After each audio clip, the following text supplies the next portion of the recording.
fuese desde la página como si fuese desde un archivo PDF.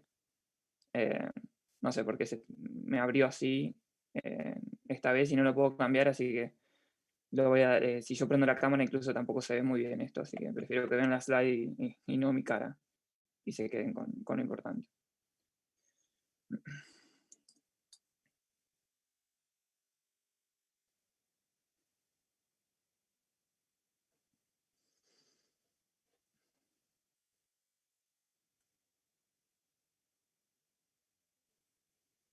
Pedro, ¿te puedo hacer una pregunta? Sí, decime. Eh, ¿Hay alguna novedad con respecto a los parciales? No, quizás no lo manejas vos y no sabés, pero quizás ¿Novedad en qué sabías sentido? algo.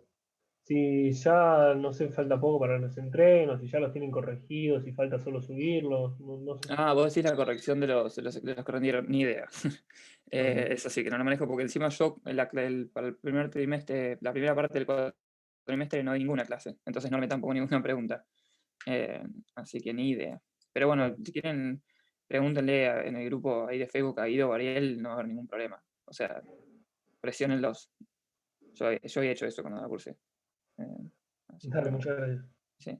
Y les hago una pregunta. ¿Ustedes entonces están viendo solamente la primera slide, ¿no? Tipo la número uno. Sí, Sí, sí, es la que dice teórica, modelo acá, profesor Ariel Korenberg, esa. Buenísimo. Bárbaro. Bueno, vamos a grabar. Acá veo, esta vez puedo ver el chat que es un modelo de crecimiento endógeno. Sí, este modelo es de crecimiento endógeno, ahora igual lo voy a decir bien. Y voy a mostrar por qué.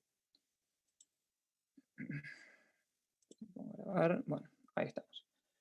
Bueno, la idea de estos modelos, los modelos que vamos a ver a partir de acá, tienen que ver con pasar ya de lo que es modelo de crecimiento exógeno a endógeno. Entonces, creo que después de esto va a seguir un modelo de Romer, si no me equivoco, pero este sería el primero. A ver, ¿por qué no puedo pasar? Ahí está, perfecto.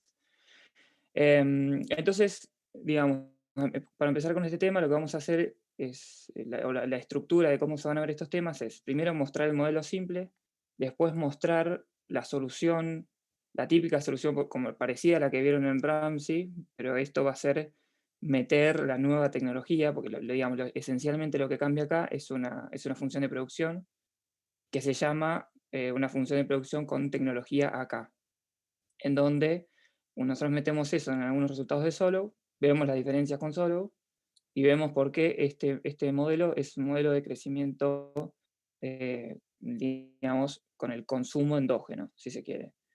También vamos a ver, o sea, esto que dice de la acotación de la utilidad es una cosa más matemática que otra cosa, pero es para que ustedes se acuerden que acá también estamos acotando un problema de maximización de utilidad infinito, como hacíamos con Ramsey.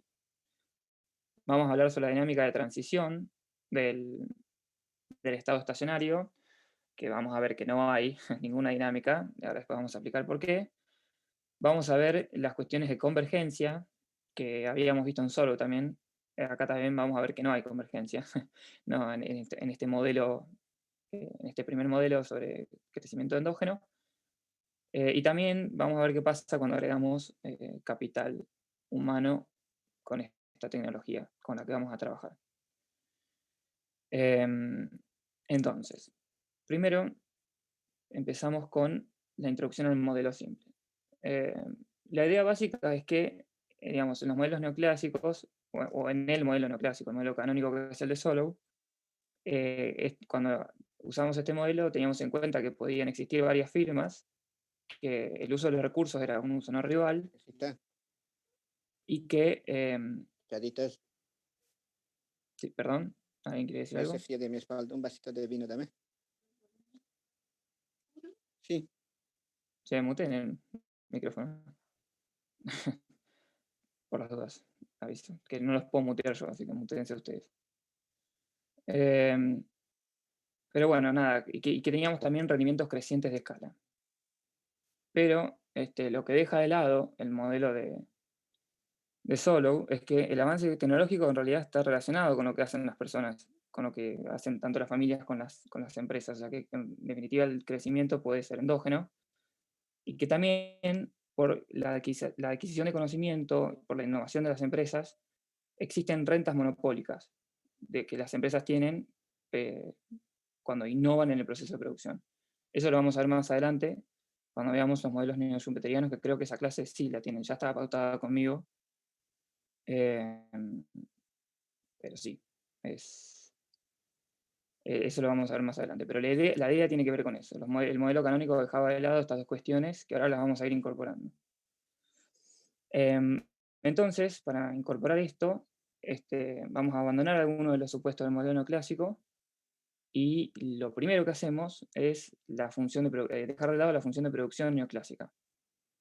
Entonces, la función de producción que metemos ahora es la función de producción con tecnología AK, que es lineal en el stock de capital. Si ustedes se fijan, la diferencia con la otra función de producción es que acá no está el factor trabajo y no hay ningún parámetro de participación de ese factor. O sea, en realidad el alfa que tendríamos elevado hasta acá sería igual a 1. Si ustedes lo quieren pensar acordándose de la función de producción de Cobb-Douglas. Pero no hay a priori a la vista ningún parámetro que incida o que determine la participación total del factor de capital en el producto, o sea que la participación del capital es total en el producto, por así decirlo, si ustedes se acuerdan de micro. Entonces, A, en este caso, es la tecnología, que es una constante, y que, bueno, eso sí sigue apareciendo como antes. Esta función no va a cumplir las condiciones neoclásicas de las funciones que usábamos antes. Digamos, acá tenemos rendimiento constante a esa escala, que eso sí lo comparte, pero si bien tenemos rendimientos positivos, o sea, si derivamos esta función con respecto al capital, es positiva, esa derivada, los rendimientos no son decrecientes. En este caso, si lo derivamos otra vez, vemos que la derivada es 0. Entonces, esa es otra diferencia, y tampoco satisface las condiciones de nada. Esto es a modo de que entiendan cuáles son las principales diferencias entre las funciones de producción. Obviamente que en el libro está bien detallado y muestra por qué. No es tan relevante, pero si lo quieren tener todo, que esto está en el capítulo, en la parte 2.1. En el capítulo 2.1, si no me equivoco. Entonces, bueno, nosotros lo que hacemos es Pedro, recordar... Sí, dijiste que los rendimientos marginales no son decrecientes. claro, los requerimientos de capital son positivos, pero no decrecientes. Ah, está bien, gracias. Eso, si haces la segunda derivada te da 0, básicamente, con respecto al capital. Entonces, antes te da negativa, entonces te dan decrecientes, acá no. Entonces, bueno, la ecuación fundamental de Solow era, si ustedes se acuerdan, que sigue siendo la misma acá, K punto igual a la tasa de ahorro por el nivel de producción, menos la tasa de depreciación más la tasa de crecimiento de la población por K. Ahora, digamos, lo que vemos es que la tecnología es distinta, y si la expresamos en términos per cápita, como tienen ahí, o sea, la dividimos todo por L, que es lo que se muestra acá, chiquitito, obtenemos esta ecuación. Y todavía más, si sacamos el capital, o sea, si dividimos ambos lados por K, o si quieren, sacan factor común K de un lado y lo pasan al otro lado dividiendo, es lo mismo, obtenemos la tasa de crecimiento de capital per cápita, que es gamma K, o K punto sobre K. Acá cuando hablemos de tasas de crecimiento, vamos a usar siempre gamma. Entonces van a ver gamma K, gamma C, que es la tasa de crecimiento del consumo, gamma I, que es la tasa de crecimiento de la producción, y gamma SS, que es la tasa de crecimiento en estado estacionario, que vamos a ver que es constante. Pero siempre acá es tasa de crecimiento es gamma. Entonces, bueno, esto lo podemos representar en un gráfico. Lo que estamos graficando acá es lo mismo que en un momento graficábamos en Solow, ustedes se acuerdan, de la curva de ahorro y la curva de depreciación. No sé si se acuerdan de eso en Solo. Pero básicamente vemos que la diferencia entre estas dos curvas es una constante, ¿no? De nuevo, a ver si esto se entiende. Ahí va. O sea, la tasa de crecimiento de capital por persona es constante, que es esto, es la diferencia entre estas dos curvas, en realidad son líneas rectas. La curva de ahorro, bueno, es una línea recta que es la tasa de ahorro por la tecnología, y la curva de depreciación es n más delta. Esa diferencia es la tasa de crecimiento del capital per cápita, que es esto, que tenemos acá. Entonces, nos fijamos que cuanto mayor es la tasa de ahorro, o sea, cuanto mayor es S, la economía crece. Cuando aumenta el nivel de tecnología disponible, o sea, A, la economía crece. Cuando se hace más chica la tasa de depreciación del capital, la economía crece. Y cuando menos aumenta la población, la economía también crece. Gráficamente hablando, esto se tira los primeros dos, o sea, tanto el crecimiento de la tasa de ahorro como el crecimiento de la tecnología, mueve esta curva para arriba, y una caída en la tasa de depreciación y una caída en la tasa de crecimiento de la población mueve esta recta para abajo, básicamente. Esa es la idea gráfica de qué es lo que estamos haciendo con este modelo. Entonces, bueno, esto plantea una serie de diferencias con el modelo de Solow. Esto, que son 6. Esto siempre lo toman. Por lo menos a mí lo tomaron, y los modelos que había anteriormente de este tema lo tomaron. Así que, nada, esto también está también en la primera parte, en el primero de los capítulos de apuntes Sale Martin que hay para leer. Entonces, la primera es que el crecimiento acá es endógeno. ¿Qué tiene que ver? ¿Qué significa esto? O sea, la tasa de crecimiento del producto per cápita puede ser positiva sin necesidad de suponer que alguna variable crezca continua y exógenamente. Nosotros lo que vamos a demostrar después, más avanzado en estas slides, es que la tasa de crecimiento del capital, del consumo y del producto son la misma. Es esto que está acá. Entonces, ¿qué significa esto? No hay ninguna variable acá. Son todos, o sea, si la tasa de crecimiento, lo supuesto que hacemos siempre es que en el estado estacionario, la tasa de crecimiento de la población, la de depreciación y la tecnología están constantes. O sea, son todos parámetros. No hay ninguna variable como nos aparecía antes en Solo. Entonces, esto es lo que hace que el crecimiento sea endógeno. Lo que cambia acá para que haya crecimiento son parámetros y no variables, porque no hay en esta primera aproximación a las tasas de crecimiento de esta economía. Entonces esa es la primera diferencia, y es el por qué el crecimiento es endógeno. Después, la tasa de crecimiento... Sí. No, me confundí con lo de variables y parámetros. Claro, yo no tengo acá a ver, sí, creo que la tengo un poco más arriba. Esto era en Solo, ¿no es cierto? K punto, la dinámica de crecimiento de la ecuación fundamental de la economía, y fíjense que acá tienen K, ¿no? Sí. K era, tienen K y tienen I, que es la función de producción, que ese I era una función de producción Cobb-Douglas per cápita, o sea, no mirábamos el trabajo, pero era una función que también tenía un K. No sé si se acuerdan. Sí.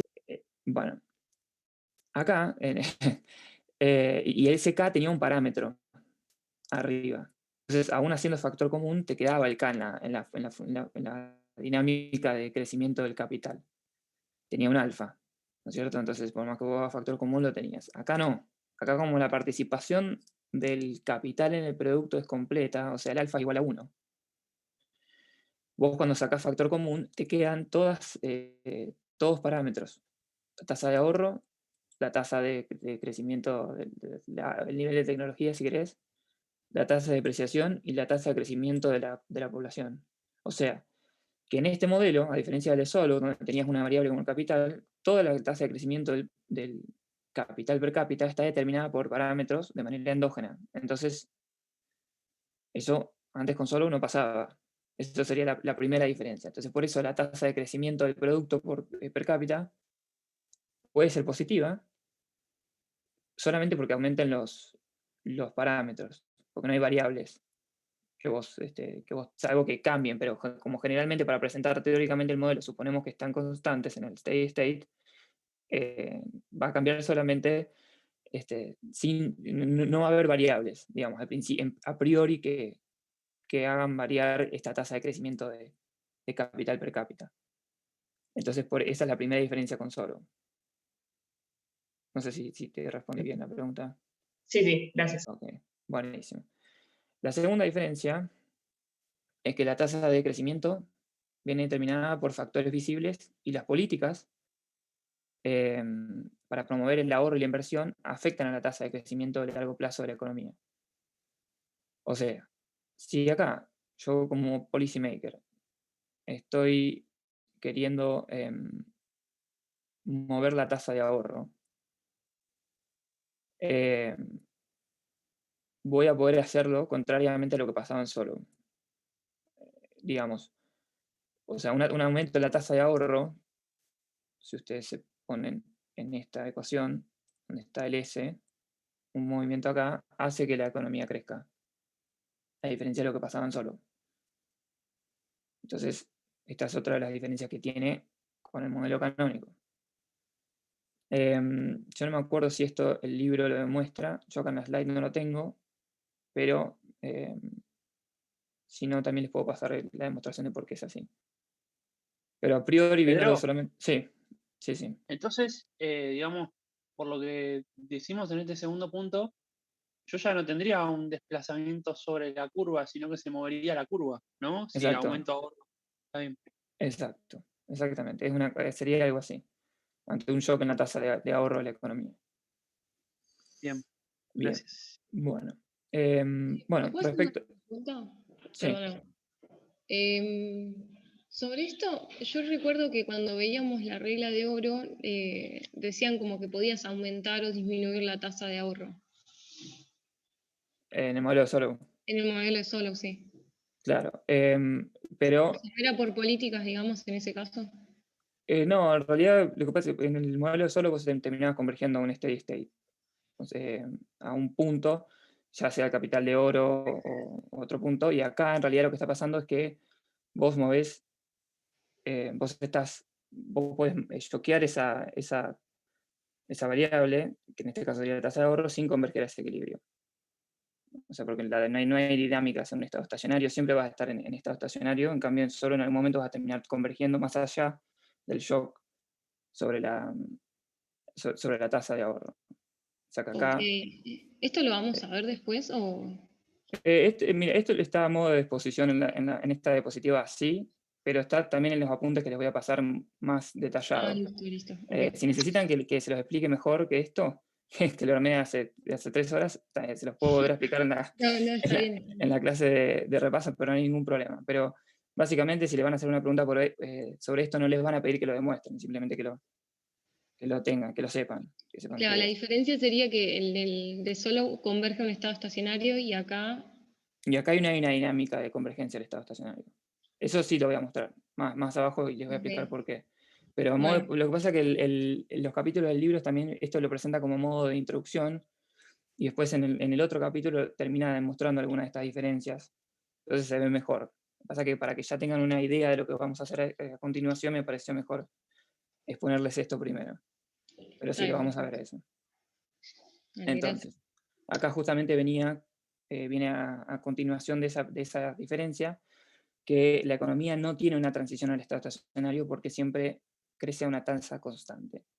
Nosotros vamos a mostrar más adelante, que va a ser bastante fácil de ver, tanto matemática como intuitivamente, que la tasa de crecimiento de la economía va a ser igual a la tasa de crecimiento del capital per cápita de estado estacionario, a la del consumo y a la de la producción.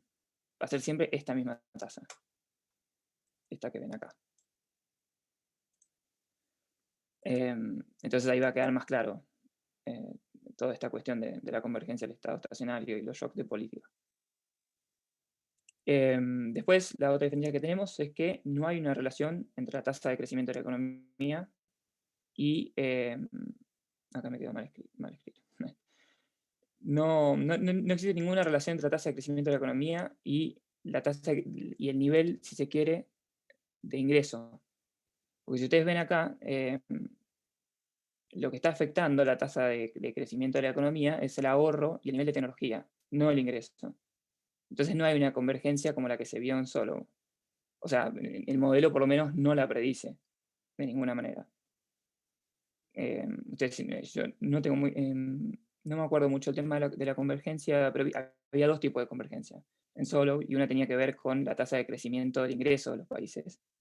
En este modelo no vamos a predecir eso, porque como de nuevo mirando esta ecuación que tenemos acá, vemos que el nivel de tecnología es exógeno, entonces, y la tasa de ahorro también, pero no está afectado directamente por el nivel de ingreso inicial de las economías.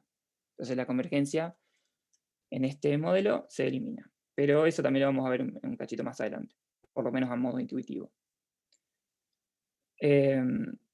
Y acá tenemos otra diferencia que también está relacionada con el tema de la política, del shock de política, que nos dice que los efectos de una recesión temporal van a ser permanentes. ¿Qué significa esto? Si el stock de capital, por ejemplo, disminuye temporalmente por una causa exógena, la economía no va a crecer transitoriamente más rápido para volver a la trayectoria de acumulación de capital anterior como pasaba en Solow, sino que acá la tasa de crecimiento de la economía, como siempre es la misma, va a seguir siendo esa con un nivel de capital, por ejemplo, más chico. Entonces, lo que antes era un shock transitorio de una economía que en un momento convergía al equilibrio, a una trayectoria de acumulación de capital anterior, ahora no. Porque ahora como la tasa de crecimiento de la economía es siempre la misma, y depende de parámetros, y no existe una convergencia al equilibrio, vamos a tener una tasa de crecimiento con un nivel con un stock de capital, por ejemplo, o una tasa de ahorro, si el shock viene por la tasa de ahorro, que va a ser menor. No sé si eso también queda claro. O sea, ¿por qué una recesión temporal es permanente?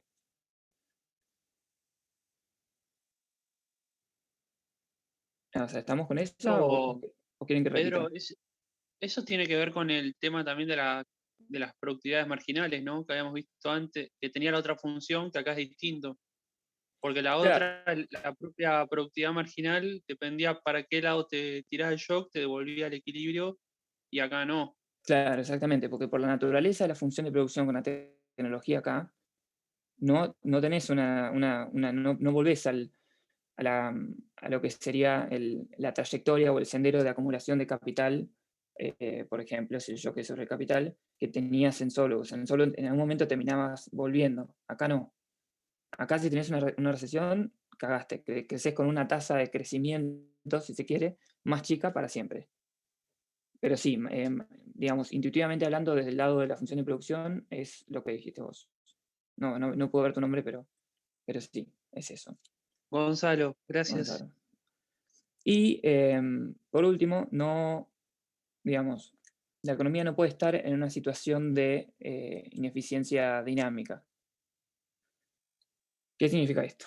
Bueno, en este modelo no podría haber demasiada inversión, no podría haber mucha inversión, porque la economía no podría estar en una situación de ineficiencia dinámica en lo que se refiere por ejemplo, a la tasa de interés. ¿No es cierto? La tasa de interés, para que haya crecimiento, para que la economía esté en un punto, una situación de ineficiencia dinámica, tenía que ser menor a la tasa de crecimiento de la economía.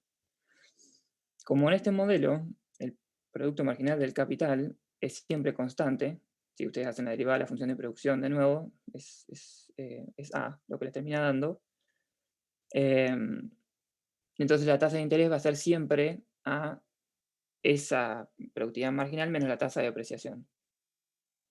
¿No es cierto? La tasa de interés siempre es R, sería en este caso, igual a la productividad marginal del capital, que sería A, menos la tasa de depreciación. Después la tasa de crecimiento per cápita de la economía es siempre la misma, es esta, que vemos acá. Uy, estoy moviéndola. La tasa de crecimiento per cápita de la economía es SA menos delta más N, ¿no es cierto? Entonces, para que exista esa ineficiencia dinámica, siempre es necesario que, a ver si no les estoy escribiendo nada, capaz que escribiéndoles les sea más claro lo que digo. O sea, para que haya ineficiencia dinámica, ¿no es cierto? El R, la tasa de interés, ¿cómo la defino yo la tasa de interés? Era la productividad marginal del capital menos la tasa de depreciación del capital. En este caso es igual a, si yo derivo la función de producción con respecto al capital me da A, menos delta, ¿no? La tasa de crecimiento de la economía es esta, S por A menos delta más N. Entonces, para que yo esté en ineficiencia dinámica, lo que tiene que pasar es que esta tasa de interés sea menor a esta tasa de crecimiento de la economía.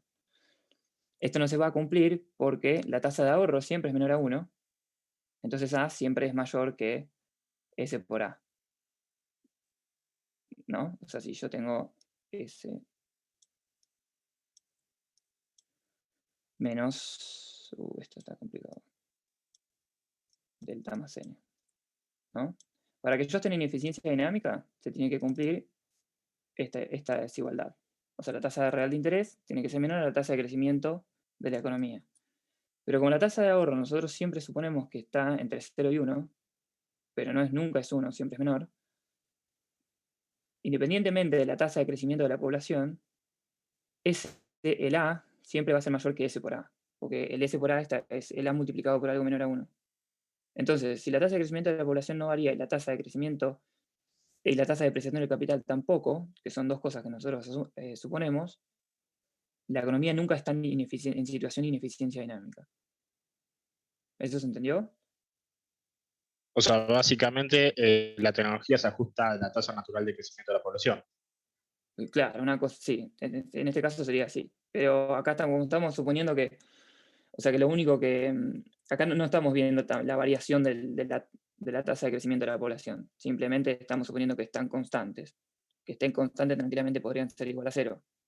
Entonces siempre terminamos viendo la tecnología versus la tecnología por la tasa de ahorro.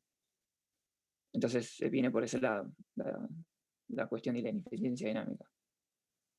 Pedro, Sí. yo sigo sin entender bien qué es la ineficiencia dinámica. Claro, la ineficiencia dinámica es, viste, cuando vos tenés en otros modelos, en otros papers, tal vez aparezca como R-G la cosa. O sea, ustedes no cursaron dinero todavía, o sí cursaron dinero. Yo estoy cursando ahora. No lo Bueno, vi. vas a ver vas a ver de nuevo la regla de oro, pero básicamente lo que tiene que pasar para que haya ineficiencia dinámica es que la tasa en realidad la tasa de interés promedio, si querés, de la economía, sea menor a la tasa de crecimiento a la tasa de crecimiento de la economía. Eso es ineficiencia dinámica. Ah, está bien. Esa definición, no sé si, yo creía que la habían visto en algún momento en Solo, pero básicamente ineficiencia dinámica significa eso. En este modelo, porque como no se cumple esta desigualdad, porque la tasa de ahorro de la economía está entre 0 y 1, y es siempre menor a 1, y tanto el delta como el delta más n está constante, no se mueve, yo termino mirando siempre esto. Entonces el A termina siendo siempre mayor al S por A. Entonces a priori, en la presentación teórica del modelo, no hay ineficiencia dinámica. No hay forma de que se cumpla esa desigualdad. ¿Ahí se entendió? Sí, perfecto. sí. Ok, buenísimo. Bueno, esperen que voy a borrar esto. Antes de seguir, así no nos queda. Entonces, bueno, eso es con respecto a las diferencias por ahí más importantes con el modelo de Soro. Ahora lo que vamos a hacer es lo mismo que hacíamos para Ramsey. Vamos a suponer con esta tecnología de producción el problema de maximización de las familias sujeto a una restricción. Y vamos a obtener, lo que digamos, el propósito de hacer todo esto, toda esta cosa engorrosa que vamos a hacer es verificar que todas las tasas de crecimiento de la economía, tanto la del consumo como la del capital y como la del producto, son iguales. O sea, el propósito de resolver este problema de optimización es llegar a que las tasas de crecimiento de la economía son iguales. Eso es lo más importante. Para mí siempre es clave tener en cuenta hacia dónde vamos con lo que... O sea, por qué hacemos lo que hacemos, y en este caso el objetivo sería ese. Entonces, arrancamos con, de nuevo, la función acá. Esto ya está en el otro capítulo, en el 5.1, creo que eso, 5.2. Les va a mostrar esto. Es la profundización del modelo acá. Entonces, de nuevo, esto cumple las propiedades de que tiene rendimiento constante esa escala y rendimiento constante del capital de manera simultánea. Entonces, con esa función de producción, nosotros tomamos el problema de maximización de las familias, de nuevo, con esta función de utilidad de horizonte infinito, y acá me quedó esto entre paréntesis que no va. Esto lo saqué del resumen que me había hecho, ignórenlo, pero básicamente es la misma que para Ramsey. Si ustedes se dan cuenta, es la misma función de utilidad. Es una función CES. Entonces, con esto, lo que nosotros empezamos a suponer es que es una economía cerrada y sin gobierno. Entonces, de nuevo, como en Ramsey, el ahorro bruto tiene que ser igual a la inversión bruta, que a su vez es igual al aumento neto del stock de capital más a la depreciación. Es eso, básicamente. Y como la tasa de depreciación es constante, la función de acumulación de capital, acá me quedó mal escrito, se puede expresar per cápita de esta manera. Es como lo que hacíamos básicamente en Ramsey. Porque acá la diferencia, si ustedes ven, esto es igual a lo que vimos en Ramsey, la tasa de crecimiento de capital. Si sacamos la dinámica de crecimiento de capital es exactamente la misma que en el modelo anterior, que vieron conmigo, la que vimos la práctica del viernes. Bueno, esa es la misma, suponiendo de nuevo que la economía es cerrada y sin gobierno. Pero es básicamente eso. El desarrollo para llegar a esta ecuación es el mismo que habíamos visto antes. Entonces, en este modelo, de nuevo, las familias van a maximizar esta función de utilidad sujeta a esta función de producción. Y si ustedes se acuerdan, también como en el modelo de Ramsey, que tampoco lo tienen que saber hacer, simplemente se tienen que acordar de las ecuaciones importantes, esto se resolvía con el hamiltoniano.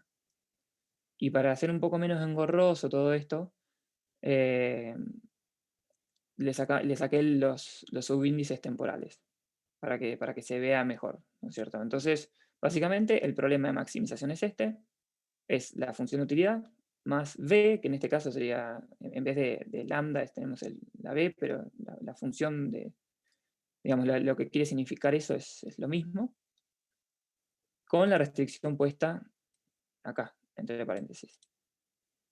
Y tomamos de nuevo las derivadas con respecto al consumo y al capital y obtenemos esto, que ven acá. Esto lo paso medio por arriba, pero porque no es necesario que se sepan la derivación de esto.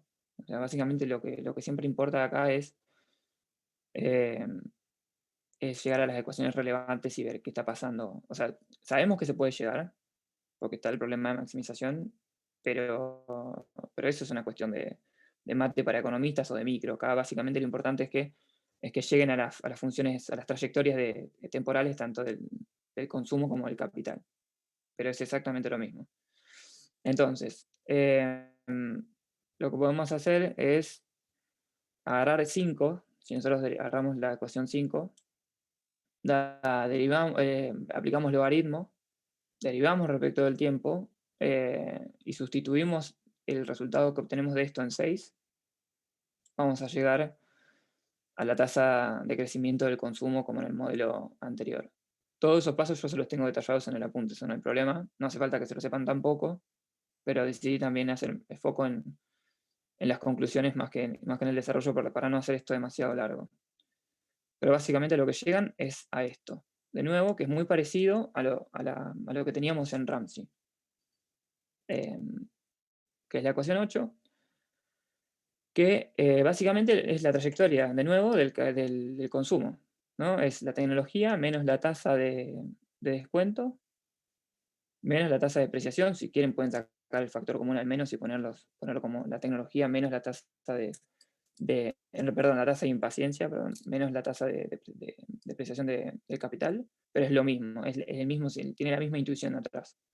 Y siendo tita, ¿no? el parámetro que suavizaba la trayectoria temporal del consumo. Eso sigue siendo lo mismo que Ramsey con esta nueva tecnología y con esta nueva función de producción. Entonces, básicamente,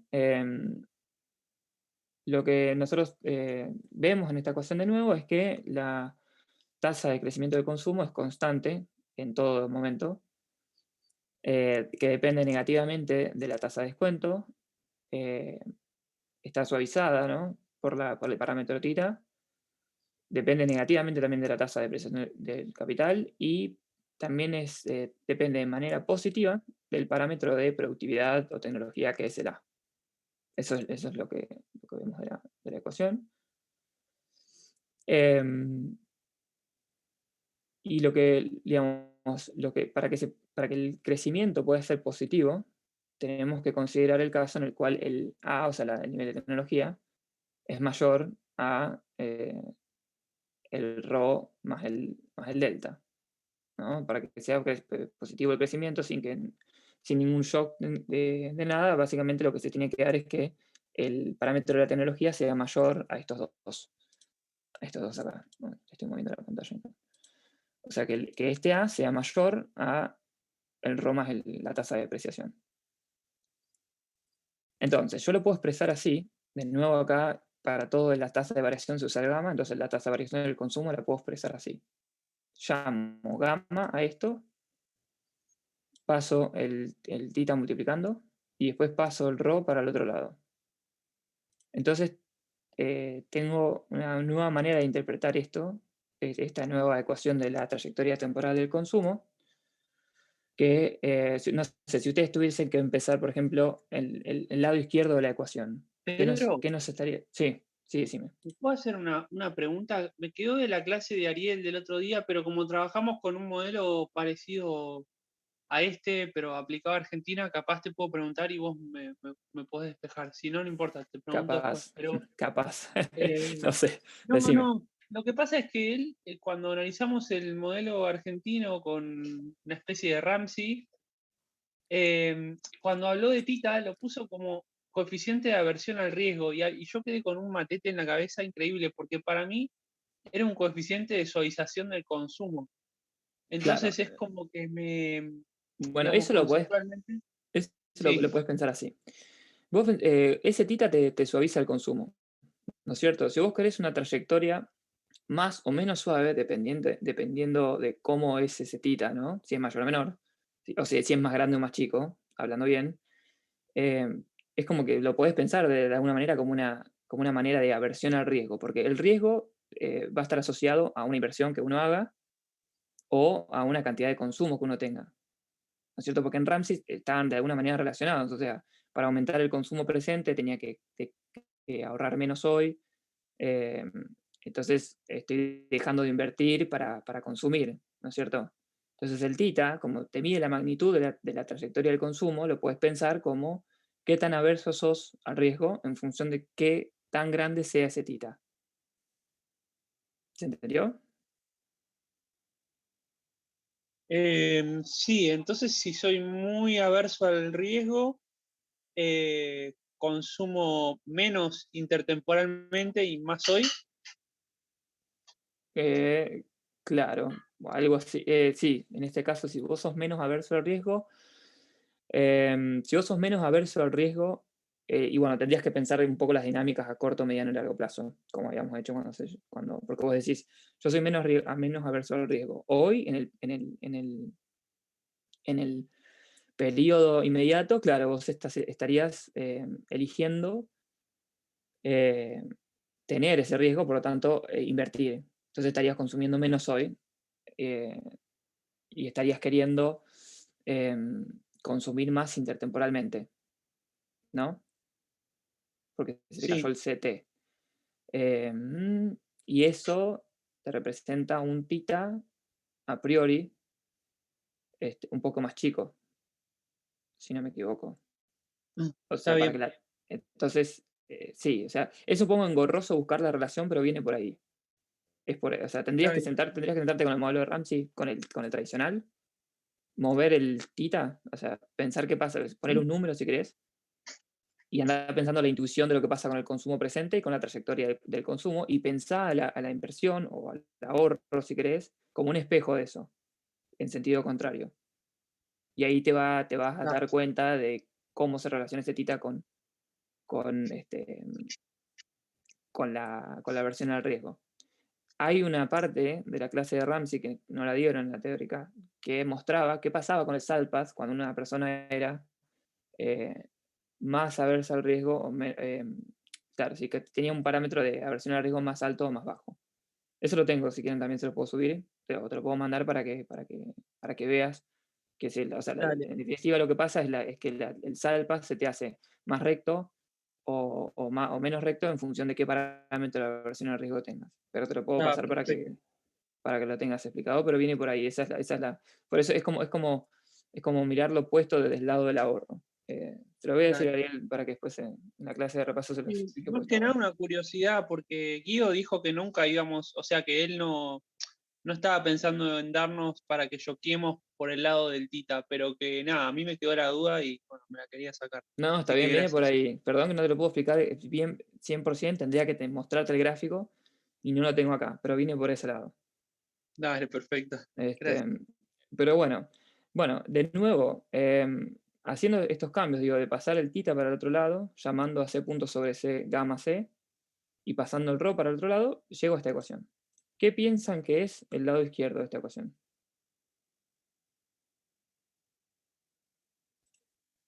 O sea, tienen el parámetro de suavización por la tasa de crecimiento intertemporal del consumo más la tasa de impaciencia. Entonces, la parte izquierda en realidad es como si fuese un beneficio que nosotros obtenemos por consumir.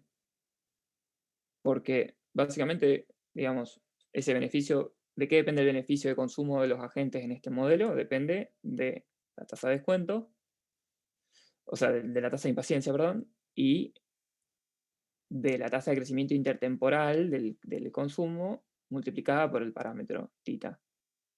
Eso es lo que el beneficio que le reporta a la gente consumir.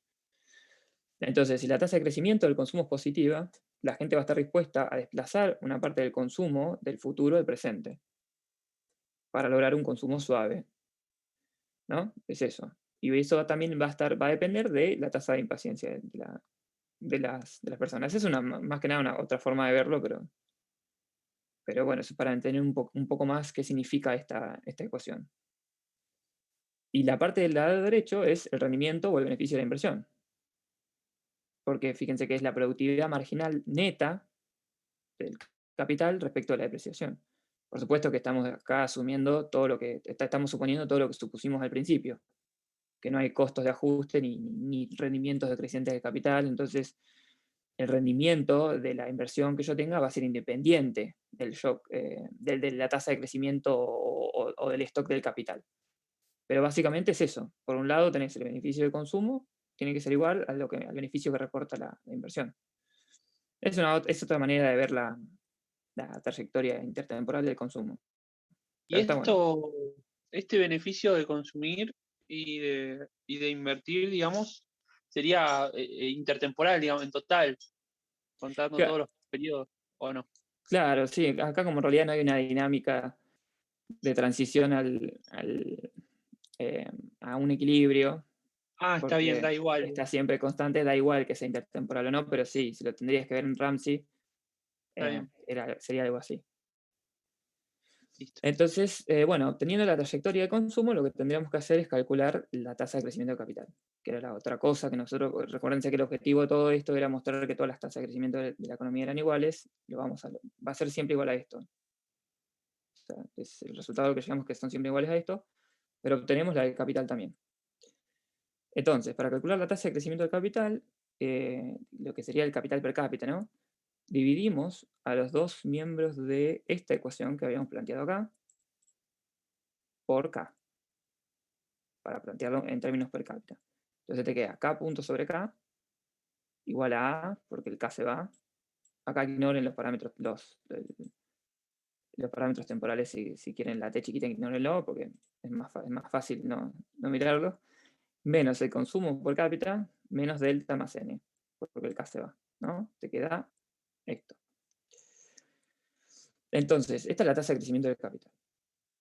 Nosotros lo que queremos hacer, o el resultado que queremos ver del modelo, es que la tasa de crecimiento del capital sea igual a la tasa de crecimiento del consumo, porque si no, no tiene mucho sentido el modelo que estamos haciendo. Entonces, lo podemos vincular y tiene mucho sentido hacerlo. Lo que hacemos acá es pasar al lado izquierdo. Acá esto es engorroso, pero es como está en el libro. Bueno, la tasa de crecimiento siempre es gamma K, ¿no es cierto? Entonces, cada punto sobre K es gamma K. Entonces tenemos gamma K, pasamos el A para el otro lado y el C sobre K para el otro lado, ¿no? Y tenemos esto. Obtenemos esto acá, menos, y acá por algún motivo, no me odien, pero en vez de delta más n puse n más delta, que es lo mismo, pero no sé, porque se me movió acá el código de la. Lo que yo hago acá es aplicar logaritmo, ¿no? Y aplicando logaritmo voy a tener este resultado, o sea, llamo a todo esto que tengo acá, adentro de la ecuación, lo llamo B, para simplificar y que no nos quede algo tan engorroso, porque si no la derivada nos quedaría con todo eso entre paréntesis, es medio difícil de ver. Entonces lo llamo B, derivo respecto del tiempo, y obtengo esto. Porque estamos haciendo, recuerden, la derivada de un logaritmo, y estamos haciendo una diferenciación de todos los argumentos que tenemos acá. Entonces, tenemos que derivar todo con respecto al tiempo. El gamma sobre K, o en realidad el logaritmo natural de gamma sobre K, de gamma K, perdón, de A, del consumo, del nivel de consumo per cápita, y también lo que está del otro lado. Y bueno, resolviendo esta derivada, nos queda esto que vemos acá. También el paso está en los apuntes, así que no se preocupen.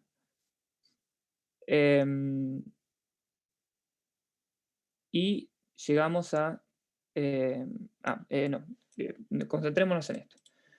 Nosotros habíamos supuesto que la tasa de crecimiento de la población y la tasa de depreciación del capital son constantes. O sea que, ¿cómo va a ser la derivada temporal de algo que es constante? 0. Exacto. Entonces 0, ¿no? Entonces todo esto va a ser igual a 0. Y acá, no sé por qué, lo que podemos hacer es sacar factor común del 1 sobre b, y como esto es 0, lo pasamos al otro lado, y si algo multiplicado por 0 es 0. Entonces nos sacamos de encima el 1 sobre b. Y que acá podría haber puesto yo tranquilamente gamma punto, como está puesto a punto acá, no sé por qué no lo hice. Creo que lo saqué de otras diapositivas a esto, pero imagínense que es todo punto. Entonces, con esta ecuación que llegamos acá, nosotros sabemos que en el estado estacionario, la tasa de crecimiento de capital per cápita es constante.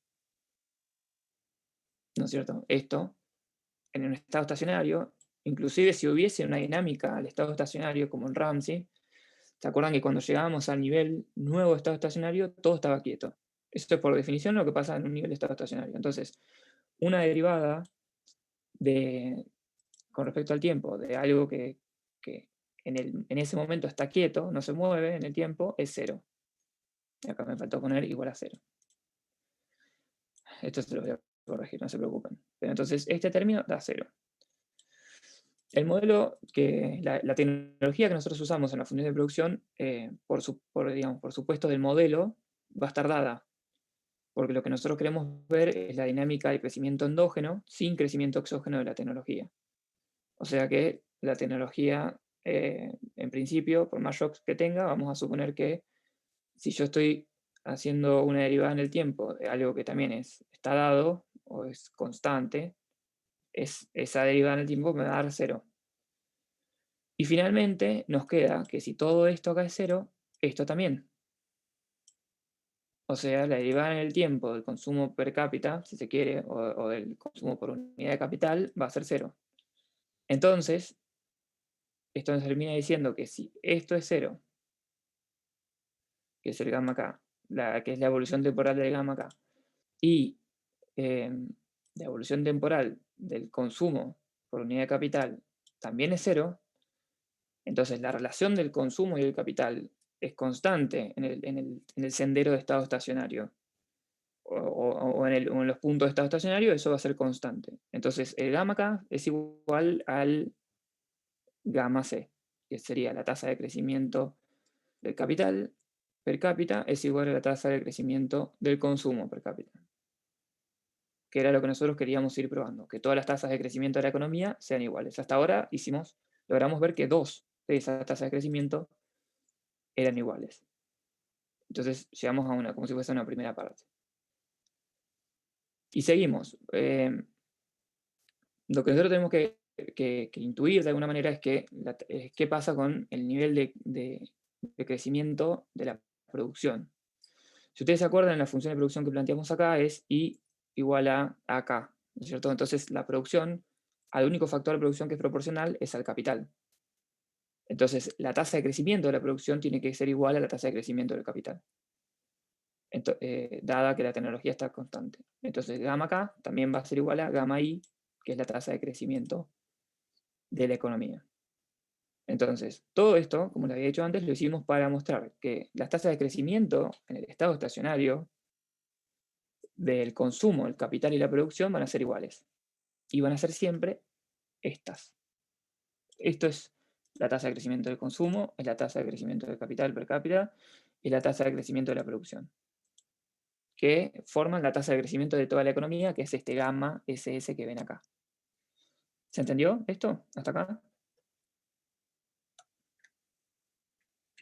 ¿Hay alguna duda de por qué hicimos todo esto y a lo que llegamos?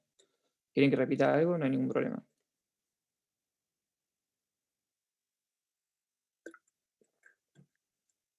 Sí, no sigo. Bueno. Pero es básicamente, la idea de este modelo, del problema de maximización acá, es mostrar que todas las tasas de crecimiento de la economía son iguales. Y son igual a esto, que como ven, depende de parámetros, no de variables.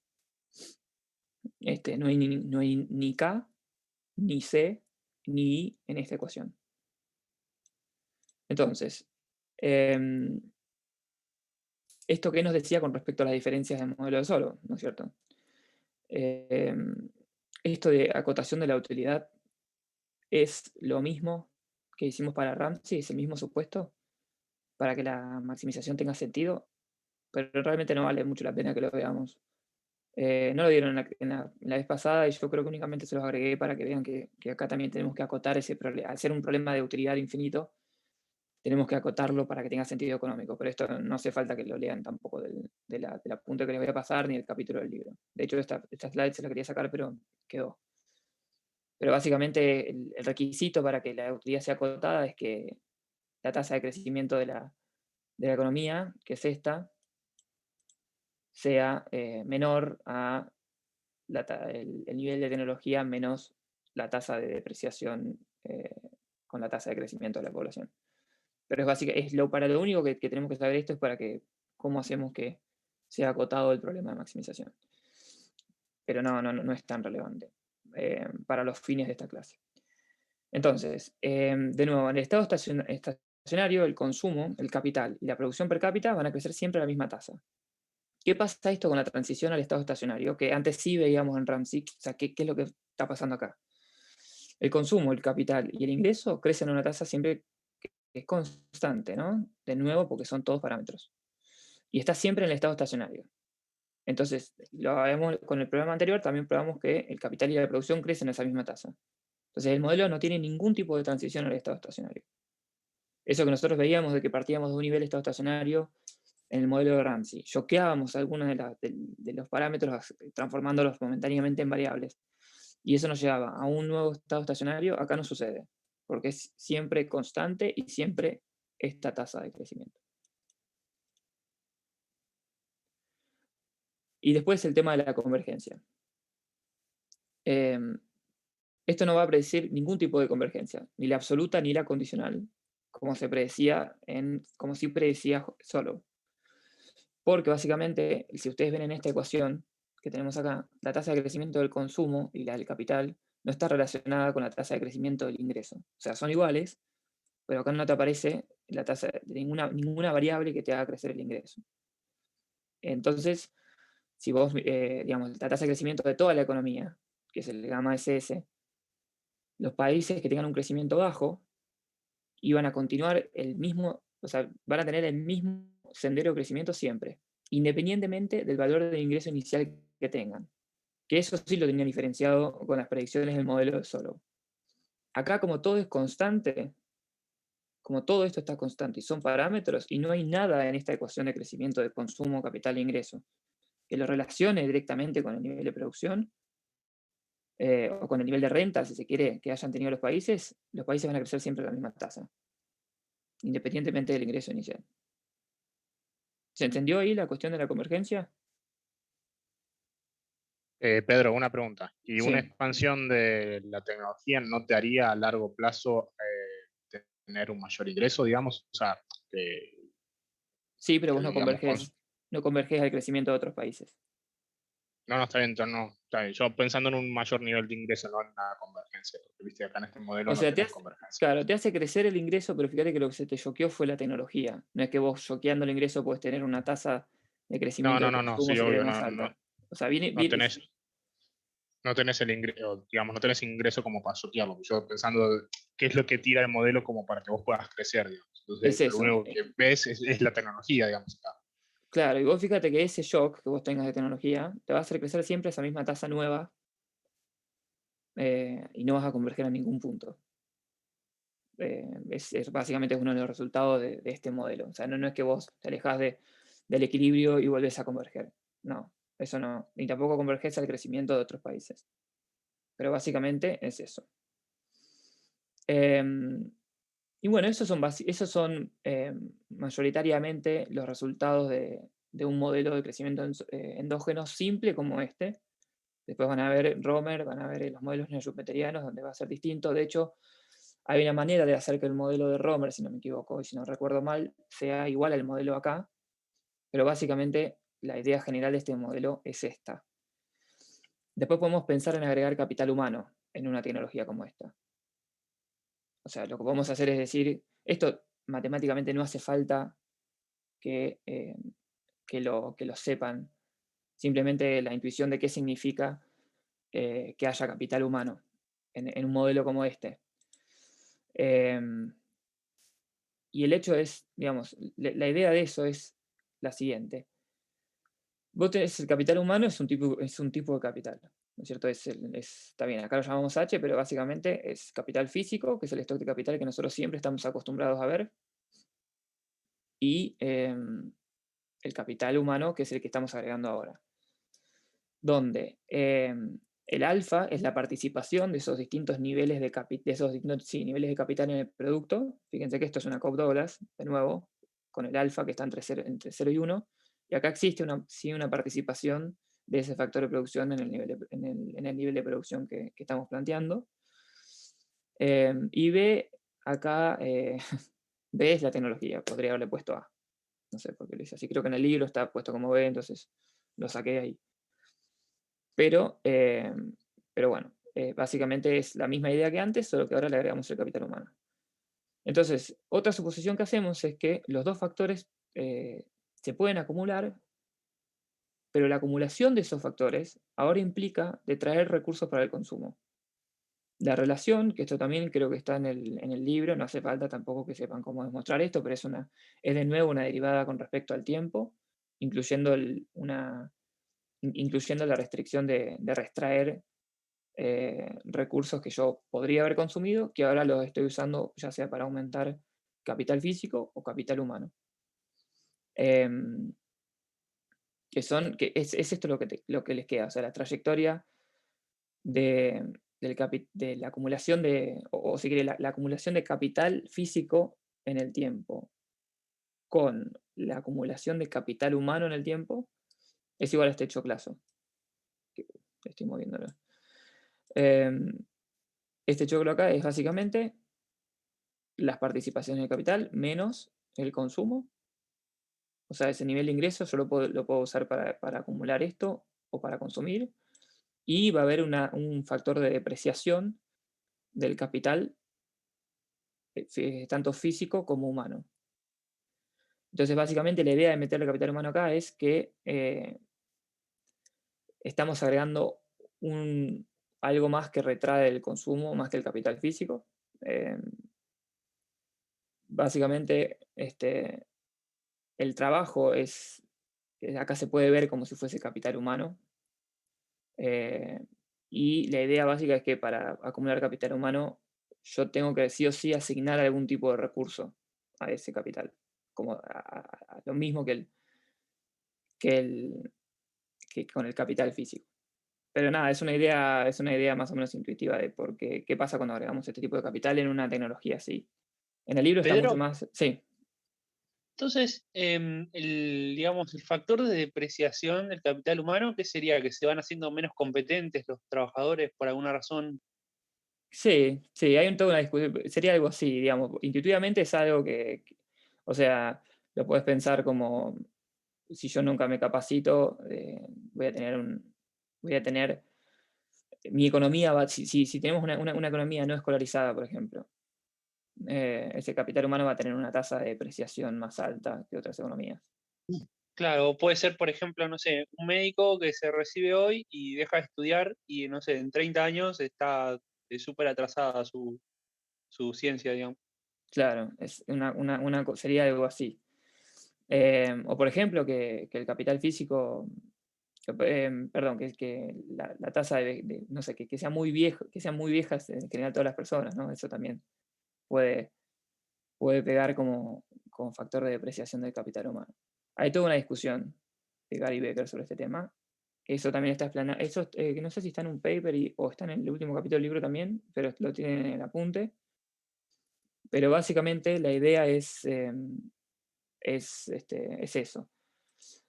Aunque no lo menciona, también puede pensarse como bueno, la composición demográfica, o puede ser la fuga de cerebros, por ejemplo. Cuando la economía presenta, bueno, lamentablemente, como a veces pasa con la economía argentina, que se hace muy difícil remunerar bien a la gente que hace doctorados, por ejemplo, o gente que hace ciencia, o gente que se capacita, que tiene un nivel educativo muy superior. Eso produce una fuga de cerebros, es decir, los más inteligentes o los más escolarizados, perdón, se van, y eso produce una depreciación del capital humano. Eh, esa es otra de las ideas. Y esto obviamente después lo vamos a ver mejor con nuevos modelos que van a incluir otras restricciones. Lo que yo les decía de las rentas monopólicas, que genera la innovación por parte de empresarios, que es algo que plantea Schumpeter, también lo vamos a ver más adelante, pero esto es como si fuese una primera introducción a los modelos de crecimiento endógeno. Y acá está todo agregado, ¿no? No en términos per cápita. En esta última parte, sí, está todo en términos Claro, agregados. bien. Pero si vos querés hacerlo per cápita, básicamente lo dividís por L. No habría mucho más que eso para hacerlo per cápita. Por ahí, con las ecuaciones más difíciles que una Cobb-Douglas, es medio engorroso porque tenés un montón de parámetros cuando tenés que hacer el paso a per cápita, pero no es mucho más que eso. Listo. Es lo que generalmente se ve. Pero nada, el modelo en general es fácil. No es nada más complicado que lo que vamos a ver acá. El libro tiene todo un desarrollo matemático que no necesitan ver para los contenidos del curso. En una parte explica los argumentos de la función de utilidad, cómo se relaciona eso con la condición de transversalidad, ¿viste? Que es esta acá, del problema de maximización.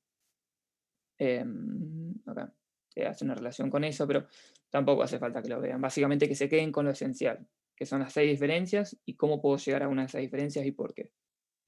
Esto va a estar mucho mejor explicado en los apuntes que les voy a subir, y perdonen si no fue tan claro, pero es que armé la clase en 3 horas.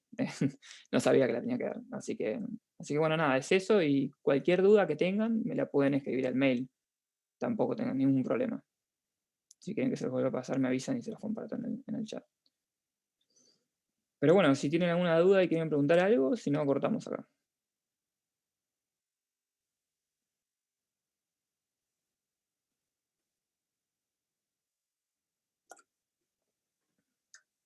No, bueno, si no tienen dudas. Para, estoy viendo, tengo notificaciones en el chat. Chao, gracias. Chao, gracias Pedro, buen fin de semana. Chao.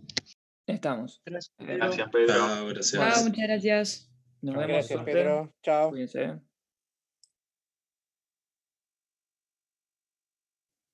Chao, gracias.